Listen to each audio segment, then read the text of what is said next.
दोस्तों हाजिर हैं एक होर वीडियो रिपोर्ट लैके चैनल रितेश लखिया अनप्लग्ड उत्ते बहुत ही महत्वपूर्ण रिपोर्ट है। दीपक टीनू लॉरेंस बिश्नोई दा सब तो खतरनाक शार्प शूटर मानसा पुलिस दे सीआईए इंचार्ज दी कस्टडी दे विचों फरार हो जाता है। बीते 24 घंटिया तो तुसी टीवी चैनलों उत्ते यही खबर सुन रहे हो, अलग अलग पक्ष ते अलग अलग पहलुओं तो वाकफ हो रहे हो। बहुत सी जानकारी थोड़े कोल पहला ही मिल चुकी है, लेकिन अज मैं थोड़ी जानकारी विच वाधा करांगा। ਇਹ दीपक टीनू जिसका नाम 2 अक्तूबर 2022 तो पहला बहुत से लोगों ने नहीं सुनिया सी, ठीक उस तरीके नाल जिवें 29 मई 2022 तो पहला गोल्डी बराड़ का नाम बहुत घट लोगों ने सुनिया है। ये दीपक टीनू दरअसल दे विच है कौन, किड्डा खतरनाक गैंगस्टर शूटर, अपने हथ नाल कतल वारदातां करन वाला एक गैंगस्टर है। अज आप इस रिपोर्ट दे विच इस गैंगस्टर के पिछोकड़ के उत्ते झात पावांगे, लेकिन सब तो पहला थोड़ी जी चर्चा बीते 24 घंटे के घटना चक्कर की कर लीए।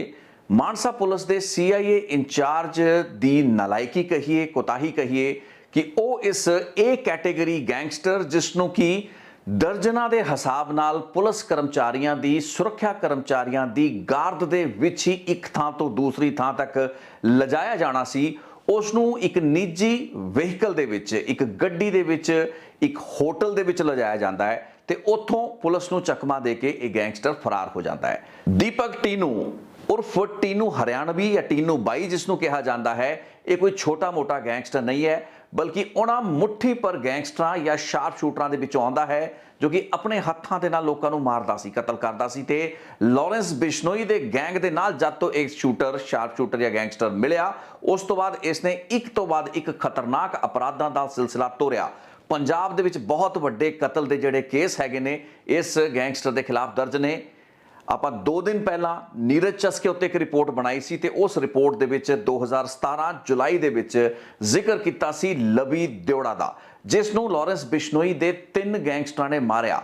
वो 3 गैंगस्टर भरत भूषण उर्फ भोला शूटर, संपत नेहरा अते तीसरा गैंगस्टर जिसका नाम भी उस रिपोर्ट विच लिया गया सी वो यही दीपक टीनू सी। ते अज दीपक टीनू मानसा पुलिस की कस्टडी विचों फरार हो जाता है। सो पुलिस लई बहुत वड्डी आफत है। पंजाब पुलिस जो कि बहुत ही औखे तरीके दे नाल सिद्धू मूसेवाला की सुरक्षा दे विच जिहड़ी कोताही हुई, सिक्योरिटी लैप्स होया, जिस तरीके की अणगहली हुई, सिद्धू मूसेवाला का कतल होया, उस तो बाद उसके कातिल उसके शूटर कई कई घंटे पंजाब के बॉर्डरां दे विच ही मंडरांदे रहे, उस तो बाद वो गायब हो गए। दिल्ली पुलिस ने धरपकड़ करके इन्हां सारिआं नूं पहलां गिरफ्तार किया, लेकिन कुछ महीने बीतन तो बाद पंजाब पुलिस की एजीटीएफ ने काफ़ी हद तक पंजाब पुलिस की साख नूं बचा लिया सी। गैंगस्टरां की धरपकड़ की गई, जगरूप रूपा ते मनप्रीत मानू दे एनकाउंटर करते गए, दीपक मुंडी ते जड़ा कपिल पंडित वर्गे जिहड़े गैंगस्टर सी उन्हां दी धरपकड़ भारत अते नेपाल के बॉर्डरां तो की गई। इंज लगा कि शायद पंजाब पुलिस हुण वाकई सुहिरद है ते गैंगस्टरां के खिलाफ एक बहुत ही सख्त कार्रवाई करन लई प्रतिबद्ध है। मुख्यमंत्री भगवंत मान का हवाला दे दे के पंजाब के डीजीपी ने गैंगस्टरां के खिलाफ, नशे के कारोबार के खिलाफ जंग के ऐलान की गल की, लेकिन इस घटना ने पंजाब पुलिस के कीते कराए उत्ते पानी फिरन का काम किया है। हालांकि मैं तो नहीं कहूँगा कि गैंगस्टर का भज जाना कोई बहुत वड्डी आफत है, लेकिन वो गैंगस्टर जो कि सिद्धू मूसेवाला कतल केस दे विच भी चार्जशीटेड सी, यानी कि उसका ना इस कतल केस दे विच बेशक उसकी कोई अहम भूमिका नहीं सी, ना वो शूटरां दे विचों सी, ना वो मेन मास्टरमाइंड सी, लेकिन वो लॉजिस्टिकल सपोर्ट मुहैया कराने वाले लोगों के विच शामिल सी। पंजाब के कुछ मंत्रियों नूं अज ये कहते हुए भी सुनिया गया कि इस तरीके दी छोटियां वड्डियां घटनावां होंदियां रहिंदियां ने। सो मैं ये तो नहीं कहांगा कि पंजाब पुलिस या पंजाब की जिहड़ी एजीटीएफ है उसने जो कुछ भी अज तक किया वो जीरो हो चुका है, क्योंकि उन्होंने अपने वालों बहुत मेहनत की, बहुत काम किया, इवन मानसा पुलिस ने भी बहुत काम किया हो सकता है, लेकिन एक दो नलायक अफसरां की नलायक हैंडलिंग इस केस दे विच मानसा सीआईए का इंचार्ज प्रितपाल सिंह, जिसनों कि हुण अपनी नौकरी तो बर्खास्त करता गया है, उसनों गिरफ्तार भी कर लिया गया, उस तो पुछगिछ चलती पई है। आर्टिकल 311 के तहत उसनों डिसमिस करता गया सर्विस तो सख्त एक्शन इस तरीके दे पुलिस अफसरां के खिलाफ लैन की गलबात पंजाब के डीजीपी ने की है। लेकिन मानसा की पुलिस ही पुलिस है जिसने पहला तो सिद्धू मूसेवाला नूं सुरक्षा देने के पक्षों एक कमी विखाई। बेशक राज सरकार ने स्टेट लैवल के उत्ते सिद्धू मूसेवाला की सुरक्षा नूं कट डाउन करने का फैसला लिया गया सी, लेकिन जिला पुलिस की उत्थों के सीआईए विंग की या सीआईडी महकमे की अपनी भूमिका होंदी है। ते अज जो इस दीपक टीनू के भज्जण दे नाल सामने होया है, जग ज़ाहर हो गया है। ਮਾਨਸਾ ਪੁਲਿਸ ਦੇ CIA ਦਾ ਵਤੀਰਾ। ਇਸ ਤੋਂ ਪਹਿਲਾਂ ਵੀ ਆਪਾਂ ਗੱਲਬਾਤ ਕੀਤੀ ਹੈ ਕਿ ਬਹੁਤ ਸੇ ਗੈਂਗਸਟਰ ਜਿਹੜੇ ਹੈਗੇ ਨੇ ਉਹ ਪੁਲਿਸ ਕਸਟਡੀਆਂ ਦੇ ਵਿੱਚ, ਪੁਲਿਸ ਦੀਆਂ ਰਿਮਾਂਡਾਂ ਦੇ ਵਿੱਚ ਜ਼ਿਆਦਾ ਖੁਸ਼ ਨੇ। ਬੇਸ਼ੱਕ ਬੀਤੇ 2.5-3 ਮਹੀਨੇ ਤੋਂ ਲਾਰੈਂਸ ਬਿਸ਼ਨੋਈ ਦੀ ਰਿਮਾਂਡ ਯਾਤਰਾ ਜਿਹੜੀ ਪੂਰੇ ਪੰਜਾਬ ਦੇ ਤਕਰੀਬਨ ਅੱਧਾ ਦਰਜਨ ਜ਼ਿਲ੍ਹਿਆਂ ਦੀ ਪੁਲਿਸਾਂ ਨੇ ਕੱਢ ਲਈ ਹੈ, ਉਸ ਨੂੰ ਵੇਖ ਕੇ ਤਾਂ ਇੰਜ ਲੱਗਦਾ ਕਿ ਸ਼ਾਇਦ ਲਾਰੈਂਸ ਬਿਸ਼ਨੋਈ ਤੋਂ ਪਤਾ ਨਹੀਂ ਕਿਹੜੀ ਪੁੱਛਗਿੱਛ ਕੀਤੀ ਜਾ ਰਹੀ ਹੈ, ਜੱਗੂ ਭਗਵਾਨਪੁਰੀਆ ਤੋਂ ਪਤਾ ਨਹੀਂ ਕਿਹੜੇ ਰਾਜ਼ ਉਗਲਵਾਲੇ ਗਏ ਨੇ। ਲੇਕਿਨ ਫੈਕਟ ਆਫ ਦਾ ਮੈਟਰ ਹੈ ਕਿ ਇਸ ਤਰੀਕੇ ਦੀਆਂ ਵਾਰਦਾਤਾਂ ਤੇ ਘਟਨਾਵਾਂ ਤੋਂ ਬਾਅਦ ਤਾਂ ਸਪਸ਼ਟ ਇਹ ਹੋ ਰਿਹਾ ਹੈ ਕਿ ਇਹ ਜਿਹੜੀਆਂ ਰਿਮਾਂਡਾਂ ਲਈਆਂ ਜਾ ਰਹੀਆਂ ਨੇ, ਉਹਨਾਂ ਰਿਮਾਂਡਾਂ ਦੇ ਵਿੱਚ ਵੀ ਇਹਨਾਂ ਗੈਂਗਸਟਰਾਂ ਨੂੰ ਮਿਲਣ ਵਾਲੀਆਂ ਸਹੂਲਤਾਂ ਬਰਕਰਾਰ ਨੇ। ਇਹਨਾਂ ਨੂੰ ਟੋਟਲ ਆਰਾਮ ਪ੍ਰਸਤੀ ਦੇ ਨਾਲ ਇਹਨਾਂ ਰਿਮਾਂਡਸ ਦੇ ਵਿੱਚ ਰੱਖਿਆ ਜਾ ਰਿਹਾ ਹੈ। ਤੇ ਇਹ ਇੱਕ ਅਜਿਹਾ ਉਦਾਹਰਣ ਹੈ ਜਿਸ ਵਿੱਚ ਕਿ ਇੱਕ ਹੋਟਲ ਦੇ ਵਿੱਚ ਇੱਕ CIA ਇੰਚਾਰਜ ਇੱਕ A ਕੈਟੇਗਰੀ ਗੈਂਗਸਟਰ ਨੂੰ ਬਿਨਾਂ ਗਾਰਡ ਦੇ ਲਿਜਾਂਦਾ ਹੈ ਤੇ ਇਹ ਗੈਂਗਸਟਰ ਫਰਾਰ ਹੋ ਜਾਂਦਾ ਹੈ। ਸੋ ਲੱਖ ਦੀ ਲਾਂਤ ਤਾਂ ਦੇਣੀ ਬਣਦੀ ਹੈ ਅੱਜ ਉਸ ਅਫਸਰ ਦੇ ਉੱਤੇ ਜਿਸਨੇ ਕਿ ਇਹ ਕਰਤੂਤ ਕੀਤੀ ਹੈ, ਜਿਸ ਉੱਤੇ ਕਿ ਹੁਣ ਕਾਰਵਾਈ ਵੀ ਹੋ ਗਈ ਹੈ। ਲੇਕਿਨ ਆਪਾਂ ਜ਼ਿਆਦਾ ਸਮਾਂ ਇਸ ਘਟਨਾ ਚੱਕਰ ਦੇ ਵਿੱਚ ਜਾਂ ਉਹ ਸਿਆਸੀ ਜਿਹੜੀ ਬਿਆਨਬਾਜ਼ੀ ਵਿਰੋਧੀ ਧਿਰਾਂ ਵੱਲੋਂ ਹੋ ਰਹੀ ਹੈ ਉਸ ਉੱਤੇ ਨਹੀਂ ਲਾਣਾ ਤੇ ਮੈਂ ਅੱਜ ਤੁਹਾਨੂੰ ਸਿੱਧਾ ਦੀਪਕ ਟੀਨੂ ਦੀ ਗੱਲ ਦੱਸਣਾ ਚਾਹੁੰਦਾ ਹਾਂ। ਦੀਪਕ ਟੀਨੂ ਇੱਕ ਬਹੁਤ ਹੀ ਖਤਰਨਾਕ ਸ਼ਾਤਰ ਅਪਰਾਧੀ ਹੈ, ਲਾਰੈਂਸ ਬਿਸ਼ਨੋਈ ਦਾ ਗੁਰਗਾ ਹੈ, ਆਪਣੇ ਹੱਥਾਂ ਦੇ ਨਾਲ ਅਪਰਾਧ ਕਰਨ ਦੀ ਸਮਰੱਥਾ ਰੱਖਦਾ ਹੈ। ਲਾਰੈਂਸ ਬਿਸ਼ਨੋਈ ਜਾਂ ਗੋਲਡੀ ਬਰਾਡ ਵਰਗੇ ਗੈਂਗਸਟਰਾਂ ਦੇ ਕਰੀਅਰ ਗ੍ਰਾਫ ਨੂੰ ਜੇ ਵੇਖੀਏ ਤੇ ਉਹਨਾਂ ਦੀ ਆਪਣੀ ਹੱਥੀਂ ਕੀਤੀਆਂ ਗਈਆਂ ਵਾਰਦਾਤਾਂ ਦੇ ਅੰਕੜੇ ਨੂੰ ਖੰਗਾਲਣ ਦੀ ਕੋਸ਼ਿਸ਼ ਕਰੀਏ ਤਾਂ ਗਿਣਤੀ ਦੇ ਹੀ ਕੁਝ ਕੇਸ ਸ਼ਾਇਦ ਲੱਭਣ। ਲੇਕਿਨ ਜੇ ਆਪਣੇ ਹੱਥੀਂ ਮਰਡਰ ਕਰਨ, ਕਤਲ ਕਰਨ ਦੀਆਂ ਵਾਰਦਾਤਾਂ ਤੇ ਅੰਕੜੇ ਦੀ ਗੱਲ ਕਰੀਏ ਤਾਂ ਦੀਪਕ ਟੀਨੂ ਦੇ ਨਾਂ ਉੱਤੇ ਤਕਰੀਬਨ 34 ਅਜਿਹੇ ਕੇਸ ਬੋਲਦੇ ਨੇ, ਜਿਨ੍ਹਾਂ ਵਿੱਚੋਂ ਮੰਨਿਆ ਜਾਂਦਾ ਹੈ ਕਿ ਅੱਧੇ ਦਰਜਨ ਤੋਂ ਵੱਧ ਉਹ ਮਰਡਰ ਕੇਸ ਨੇ ਜਿਸ ਵਿੱਚ ਬਤੌਰ ਸ਼ੂਟਰ ਇਸਨੇ ਖੁਦ ਲੋਕਾਂ ਨੂੰ ਗੋਲੀਆਂ ਮਾਰੀਆਂ, ਕਤਲ ਕੀਤੇ। ਉਹ ਸੁਪਾਰੀ ਕਿਲਿੰਗਸ ਵੀ ਸਨ, ਉਹ ਕੁਝ ਵਿਰੋਧੀ ਗੈਂਗਸ ਦੇ ਗੈਂਗਸਟਰਾਂ ਦੇ ਕਤਲ ਵੀ ਸਨ ਜਾਂ ਕੁਝ ਅਜਿਹੇ ਲੋਕਾਂ ਦੇ ਕਤਲ ਸਨ ਜਿਨ੍ਹਾਂ ਦਾ ਇਸ ਗੈਂਗ ਦੇ ਨਾਲ 36 ਦਾ ਆંકੜਾ ਸੀ ਜਾਂ ਫਿਰ ਦੁਸ਼ਮਣੀ ਸੀ। ਸੋ ਸਾਲ 2017 ਦੇ ਉਸ ਸਾਲ ਦੀਆਂ ਘਟਨਾਵਾਂ ਨੂੰ ਸਟੱਡੀ ਕਰਨਾ ਅੱਜ ਇਸ ਰਿਪੋਰਟ ਦੇ ਲਈ ਬਹੁਤ ਤਰਕਸੰਗਤ ਹੋਏਗਾ, ਕਿਉਂਕਿ ਇਹੀ ਉਹ ਸਾਲ ਸੀ ਜਿਸ ਸਾਲ ਦੌਰਾਨ ਬਹੁਤ ਹੀ ਵੱਡੀਆਂ ਅਪਰਾਧ ਦੀਆਂ ਵਾਰਦਾਤਾਂ ਦੀਪਕ ਟੀਨੂ ਨੇ ਅੰਜਾਮ ਦਿੱਤੀਆਂ। ਹਰਿਆਣਾ ਦੇ ਭਿਵਾਨੀ ਦਾ ਰਹਿਣ ਵਾਲਾ ਦੀਪਕ ਟੀਨੂ ਲਾਰੈਂਸ ਬਿਸ਼ਨੋਈ ਦੇ ਸਾਥੀਆਂ ਦੇ ਨਾਲ ਜੇਲ੍ਹਾਂ ਦੇ ਵਿੱਚ ਸੰਪਰਕ ਵਿੱਚ ਆਇਆ। ਹਰਿਆਣਾ ਪੁਲਿਸ ਨੇ ਕਈ ਛੋਟੇ ਵੱਡੇ ਕੇਸਾਂ, ਕਿਉਂਕਿ ਉਸ ਸਮੇਂ ਤੱਕ ਜਦ ਤੱਕ ਲਾਰੈਂਸ ਬਿਸ਼ਨੋਈ ਦੇ ਗੈਂਗ ਦੇ ਨਾਲ ਦੀਪਕ ਟੀਨੂ ਨਹੀਂ ਜੁੜਿਆ ਸੀ, ਇਸ ਦੇ ਜਿਹੜੇ ਮੁਕੱਦਮੇ ਸੀ, ਇਸ ਦੇ ਖਿਲਾਫ ਜਿਹੜੇ ਕੇਸ ਸੀ, ਉਹ ਫਿਰੌਤੀਆਂ ਵਸੂਲਣ ਦੇ, ਐਕਸਟੋਰਸ਼ਨ ਦੇ, ਲੋਕਾਂ ਤੋਂ ਲੁੱਟਾਂ ਖੋਹਾਂ ਕਰਨ ਦੇ ਛੋਟੇ-ਮੋਟੇ ਅਪਰਾਧਿਕ ਕੇਸਿਸ ਸਨ, ਜਿਨ੍ਹਾਂ ਦੇ ਕਾਰਨ ਇਹ ਬੰਦਾ ਹਰਿਆਣਾ ਪੁਲਿਸ ਵੱਲੋਂ ਗ੍ਰਿਫਤਾਰ ਕਰਕੇ ਜੇਲ੍ਹਾਂ ਵਿੱਚ ਰੱਖਿਆ ਗਿਆ। ਲੇਕਿਨ ਬਾਅਦ ਦੇ ਵਿੱਚ ਜੇਲ੍ਹਾਂ ਦੇ ਵਿੱਚ ਇਸ ਦੀ ਮੁਲਾਕਾਤਾਂ ਲਾਰੈਂਸ ਬਿਸ਼ਨੋਈ ਤੇ ਉਸ ਦੇ ਗੈਂਗਸਟਰਾਂ ਦੇ ਨਾਲ ਹੋਈਆਂ, ਜਿੱਥੋਂ ਕਿ ਇਸ ਦਾ ਤਾਲਮੇਲ ਇਸ ਗੈਂਗ ਦੇ ਨਾਲ ਬੈਠਿਆ ਤੇ ਰਸਮੀ ਤੌਰ ਤੇ ਲਾਰੈਂਸ ਬਿਸ਼ਨੋਈ ਦੇ ਗੈਂਗ ਦੇ ਵਿੱਚ ਦੀਪਕ ਟੀਨੂ ਸ਼ਾਮਲ ਹੋ ਗਿਆ। ਲਾਰੈਂਸ ਬਿਸ਼ਨੋਈ ਦੇ ਸਭ ਤੋਂ ਖਤਰਨਾਕ ਸ਼ੂਟਰਾਂ ਦੇ ਵਿੱਚ ਅੰਕਿਤ ਪਾਦੂ, ਜਿਸ ਨੂੰ ਕਿ 2019 ਦੇ ਵਿੱਚ ਨਿਊਟਰਲਾਈਜ਼ ਕੀਤਾ ਗਿਆ, ਸੰਪਤ ਨਹਿਰਾ ਜੋ ਕਿ ਬਾਅਦ ਦੇ ਵਿੱਚ ਹਰਿਆਣਾ STF ਨੇ ਗ੍ਰਿਫਤਾਰ ਕੀਤਾ, ਤੇ ਦੀਪਕ ਟੀਨੂ, ਤਿੰਨ ਪ੍ਰਮੁੱਖ ਸ਼ੂਟਰ ਸਨ ਜਿਨ੍ਹਾਂ ਨੂੰ ਕੋਈ ਵੀ ਕੰਮ ਤੇ ਕੋਈ ਵੀ ਵੱਡਾ ਟਾਸਕ ਦਿੱਤਾ ਜਾਂਦਾ ਸੀ। 2017 ਦੇ ਵਿੱਚ ਪੰਚਕੂਲਾ ਦੇ ਹਸਪਤਾਲ ਦੇ ਵਿੱਚ ਦੀਪਕ ਟੀਨੂ ਨੂੰ ਇਲਾਜ ਲਈ ਲੈ ਕੇ ਆਇਆ ਗਿਆ, ਯਾਨੀ ਕਿ ਉਸ ਦਾ ਇੱਕ ਮੈਡੀਕਲ ਚੈੱਕਅਪ ਸੀ, ਜਿਸ ਲਈ ਪੁਲਿਸ ਦੇ 2 ਜਾਂ 3 ਮੁਲਾਜ਼ਮਾਂ ਦੇ ਨਾਲ ਦੀਪਕ ਟੀਨੂ, ਕਿਉਂਕਿ ਉਸ ਵਕਤ ਕੋਈ ਐਡਾ ਵੱਡਾ ਗੈਂਗਸਟਰ ਨਹੀਂ ਸੀ, ਇਸ ਨੂੰ ਹਸਪਤਾਲ ਦੇ ਵਿੱਚ ਚੈੱਕਅਪ ਲਈ ਲਿਆਂਦਾ ਗਿਆ, ਜਿਸ ਦੌਰਾਨ ਸੰਪਤ ਨਹਿਰਾ ਤੇ ਅੰਕਿਤ ਪਾਦੂ ਨਾਂ ਦੇ 2 ਗੈਂਗਸਟਰ ਤੇ ਉਹਨਾਂ ਦੇ ਨਾਲ ਉਹਨਾਂ ਦੇ ਕੁਝ ਹੋਰ ਜਿਹੜੇ ਗੈਂਗ ਮੈਂਬਰ ਸਨ, ਉਹਨਾਂ ਨੇ ਪੁਲਿਸ ਦੀ ਕਸਟਡੀ ਦੇ ਵਿੱਚੋਂ ਦੀਪਕ ਟੀਨੂ ਨੂੰ ਛੁਡਾ ਲਿਆ। ਇੱਕ ਹਰਿਆਣਾ ਪੁਲਿਸ ਦਾ ਮੁਲਾਜ਼ਮ ਸੀ ਜਿਸਨੇ ਕਿ ਅਖੀਰੀ ਮੌਕੇ ਤੱਕ ਜੱਫਾ ਮਾਰੀ ਰੱਖਿਆ। ਉਸਨੇ ਬਹੁਤ ਸਮਾਂ ਸੰਘਰਸ਼ ਵੀ ਕੀਤਾ, ਲੇਕਿਨ ਇਹਨਾਂ ਗੈਂਗਸਟਰਾਂ ਦੇ ਸਾਹਮਣੇ ਜ਼ੋਰ ਨਹੀਂ ਚੱਲਿਆ। ਲੈ ਦੇ ਕੇ ਦੀਪਕ ਟੀਨੂ ਨੂੰ ਛੁਡਾਉਣ ਦੇ ਵਿੱਚ ਸੰਪਤ ਨਹਿਰਾ ਤੇ ਅੰਕਿਤ ਪਾਦੂ ਕਾਮਯਾਬ ਰਹੇ, ਜਿਸ ਤੋਂ ਬਾਅਦ ਆਉਣ ਵਾਲੇ ਕੁਝ ਮਹੀਨਿਆਂ ਦੇ ਵਿੱਚ ਦੀਪਕ ਟੀਨੂ ਨੇ ਇੱਕ ਤੋਂ ਬਾਅਦ ਇੱਕ ਵੱਡੀਆਂ ਵਾਰਦਾਤਾਂ ਕਰਨੀਆਂ ਸਨ। ਪੰਚਕੂਲਾ ਦੇ ਇੱਕ ਵੱਡੇ ਵਪਾਰੀ ਦੇ ਘਰ ਦੇ ਬਾਹਰ ਅਗਲੇ ਹੀ ਮਹੀਨੇ ਜੁਲਾਈ ਦੇ ਵਿੱਚ ਫਾਇਰਿੰਗ ਦੀ ਵਾਰਦਾਤ ਨੂੰ ਇਹਨਾਂ ਲੋਕਾਂ ਨੇ ਅੰਜਾਮ ਦਿੱਤਾ। ਲੇਕਿਨ ਅਗਸਤ ਦੇ ਮਹੀਨੇ ਦੇ ਵਿੱਚ, ਅਗਸਤ 2017 ਦੀ ਮੈਂ ਗੱਲ ਕਰ ਰਿਹਾ, 3 ਦਿਨ ਪਹਿਲਾਂ ਦੀ ਮੇਰੀ ਰਿਪੋਰਟ ਦੇ ਵਿੱਚ ਵੀ ਮੈਂ ਜ਼ਿਕਰ ਕੀਤਾ ਸੀ, ਲਵੀ ਦਿਉੜਾ ਨੂੰ ਕੋਟਕਪੂਰੇ ਦੇ ਵਿੱਚ ਜਾ ਕੇ ਗੋਲੀਆਂ ਮਾਰੀਆਂ ਗਈਆਂ। ਦੀਪਕ ਟੀਨੂ ਨੇ ਦੱਸਿਆ ਜਾਂਦਾ ਕਿ ਉਸ ਵਾਰਦਾਤ ਦੇ ਵਿੱਚ 2 ਗੋਲੀਆਂ ਸੀ, ਉਹ ਮਾਰੀਆਂ, ਬਾਕੀ ਗੋਲੀਆਂ ਸੰਪਤ ਨਹਿਰਾ ਤੇ ਭੋਲੇ ਸ਼ੂਟਰ ਨੇ ਚਲਾਈਆਂ ਸਨ। ਸੋ ਇੱਕ ਬਹੁਤ ਵੱਡੀ ਵਾਰਦਾਤ ਸੀ, ਇੰਟਰ ਗੈਂਗ ਰਾਈਵਲਰੀ ਦਾ ਇੱਕ ਵੱਡਾ ਕੇਸ, ਜਿੱਥੋਂ ਕਿ ਬੰਬੀਹਾ ਗੈਂਗ ਅਤੇ ਲਾਰੈਂਸ ਬਿਸ਼ਨੋਈ ਗੈਂਗ ਦੀ ਆਪਸੀ ਦੁਸ਼ਮਣੀ ਸ਼ੁਰੂ ਹੋਈ। 2017 ਅਗਸਤ ਦਾ ਉਹ ਕਤਲकांड ਜਿਸ ਵਿੱਚ ਦੀਪਕ ਟੀਨੂ ਬਤੌਰ ਖੁਦ ਇੱਕ ਸ਼ਾਰਪ ਸ਼ੂਟਰ ਸ਼ਾਮਲ ਰਿਹਾ। ਲਵੀ ਦਿਉੜਾ ਦੇ ਦਿਨ ਦਹਾੜੇ ਕੀਤੇ ਗਏ ਕਤਲ ਦੀ ਹਲੇ ਗੂੰਜ ਸ਼ਾਂਤ ਵੀ ਨਹੀਂ ਹੋਈ ਸੀ ਕਿ ਅਗਲੇ ਹੀ ਮਹੀਨੇ ਸਤੰਬਰ 6 2017 ਨੂੰ ਇੱਕ ਬਹੁਤ ਵੱਡੀ ਵਾਰਦਾਤ ਬਨੂੜ ਦੇ ਵਿੱਚ ਕੀਤੀ ਗਈ। ਬਨੂੜ ਦੀ ਇੱਕ ਮਿਊਨਿਸਪਲ ਜਿਹੜੇ ਕਾਉਂਸਲਰ ਸੀ, ਇੱਕ ਮਹਿਲਾ ਸੀ ਪ੍ਰੀਤੀ ਵਾਲੀਆ ਨਾਂ ਦੀ, ਉਸ ਦੇ ਪਤੀ ਦਲਜੀਤ ਸਿੰਘ ਵਾਲੀਆ, ਜਿਸ ਨੂੰ ਪ੍ਰਿੰਸ ਵਾਲੀਆ ਨਾਂ ਨਾਲੋਂ ਵੀ ਜਾਣਿਆ ਜਾਂਦਾ ਸੀ, ਉਸ ਨੂੰ ਬਨੂੜ ਦੇ ਨੇੜੇ ਹੀ ਗੋਲੀਆਂ ਮਾਰ ਕੇ ਮਾਰਤਾ ਗਿਆ।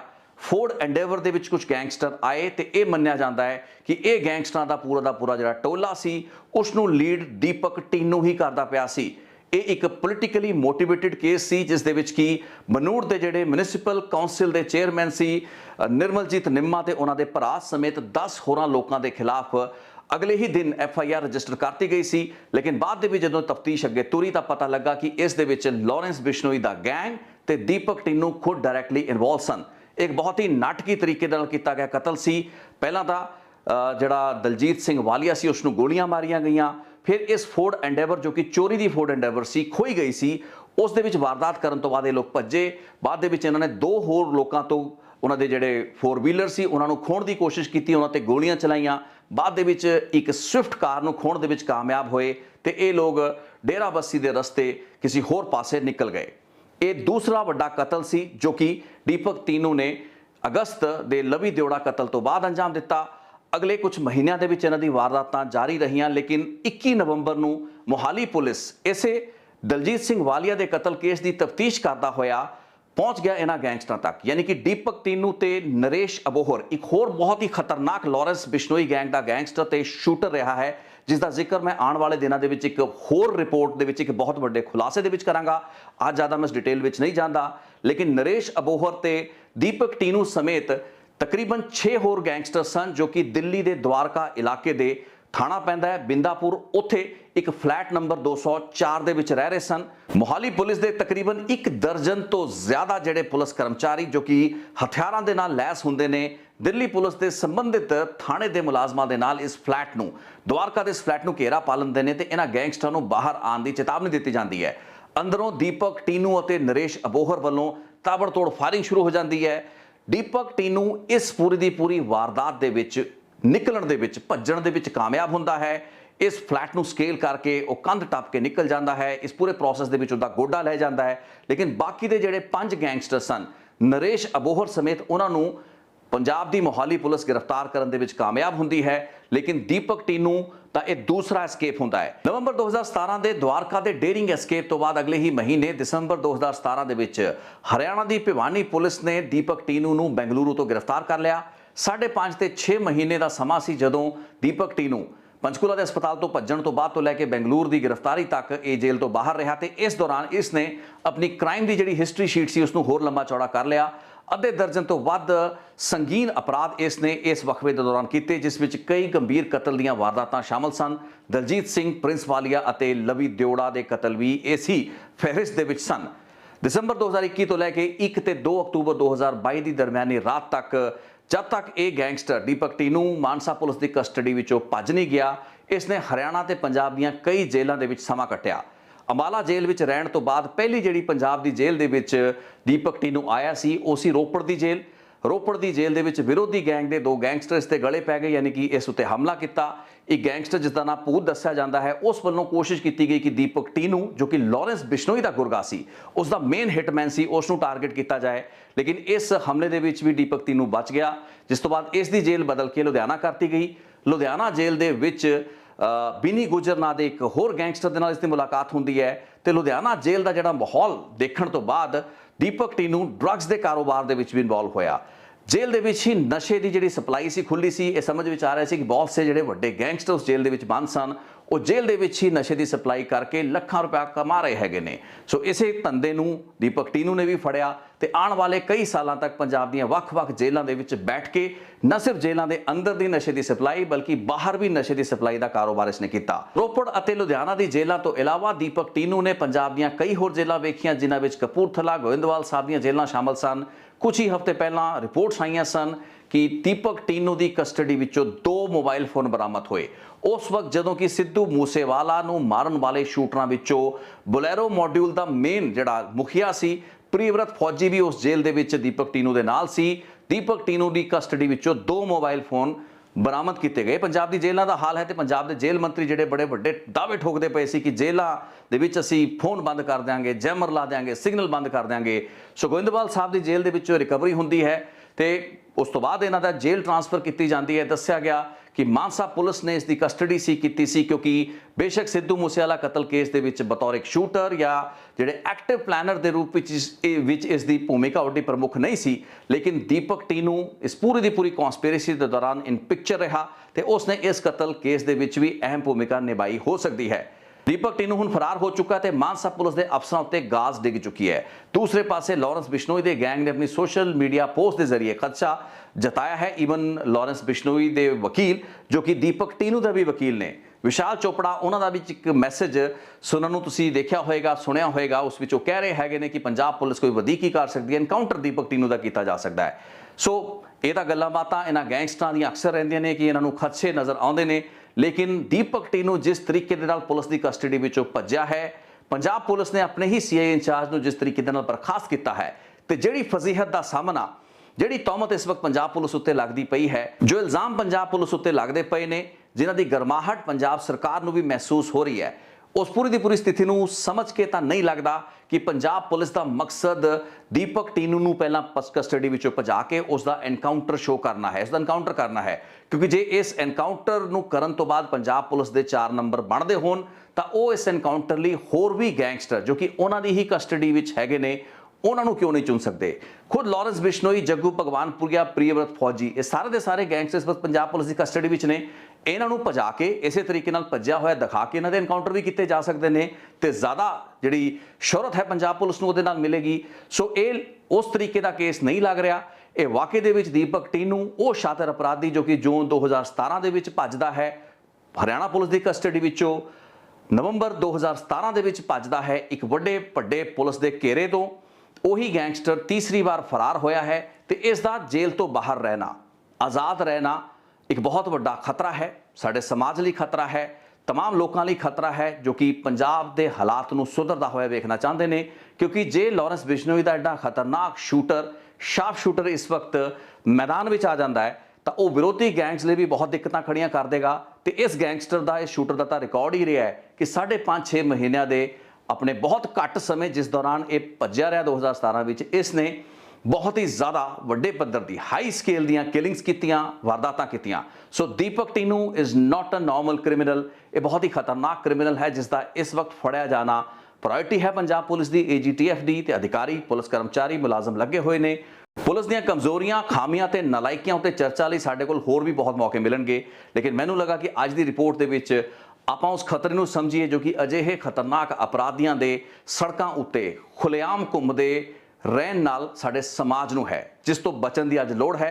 सो असीं आस करते हैं कि पंजाब पुलिस, AGTF ते खासकर हरियाणा पुलिस भिवानी, हिसार के वो इलाके जिथों कि ये गैंगस्टर बिलोंग करता है, जिथे कि इसनूं पनाह दी जा सकती है, इन्हां इलाकों की जी पुलिस डिपार्टमेंट्स हैगे ने, कोई भी कसर नहीं छड्डणगे, कोई ढिल नहीं करनगे। इस गैंगस्टर नूं छेती ही दोबारा काबू करके जेलों के पाया जाएगा। वो थां जो कि इसकी बनती है उत्थे इसनूं रखा जाएगा। अज की रिपोर्ट के मैं यही चर्चा करना चाहता सीगा। ज़्यादा गल्लां बातां नहीं करांगे, आने वाले कुछ घंटिया के कुछ दिनों के होर डेवलपमेंट्स इस केस के मुतलक हो सकते हैं। So will keep you updated. बहुत बहुत धन्यवाद इस रिपोर्ट को वेखण लई। Thank you so much.